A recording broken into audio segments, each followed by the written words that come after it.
Hi everyone. You may remember that a couple of weeks ago it was revealed that Sharia courts are now operating here in Britain with the full backing of the law, even though they discriminate against women as a matter of course. And what this means is that those women who are intimidated into using these courts, as some of them will be, and everyone knows it, they will now find that they have the full weight of the British legal system lined up against them, alongside the patriarchal bigotry in their own communities. Those women who are cheated out of their just entitlement in these places, as some already have been, will find that they have no recourse to the real law to put things right.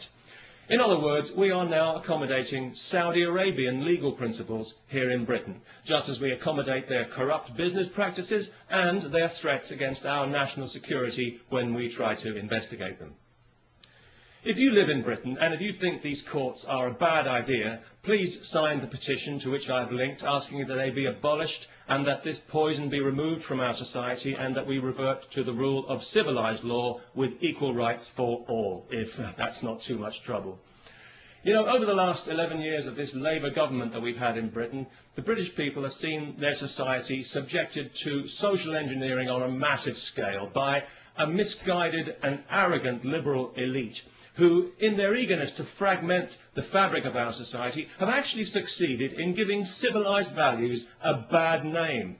Tolerance and diversity are good things on paper. I'm sure we'd all vote for tolerance and diversity, but in practice they've become a nightmare of doublethink and lies, where the most unreasonable people in society are encouraged at every turn to be even more unreasonable.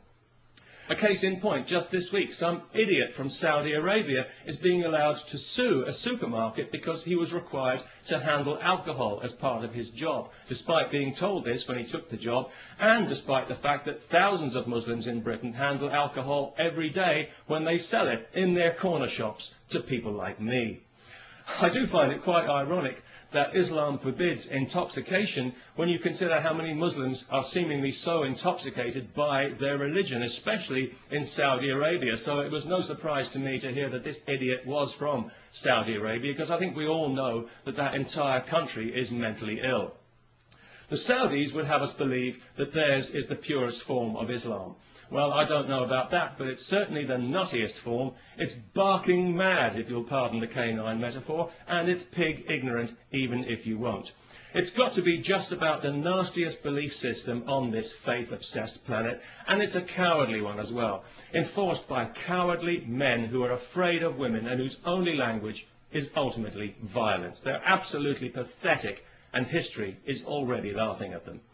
If the term human rights means anything in this world, then one day the Saudis will pay out as much in compensation for their abuse of women as the Catholic Church has for its abuse of children.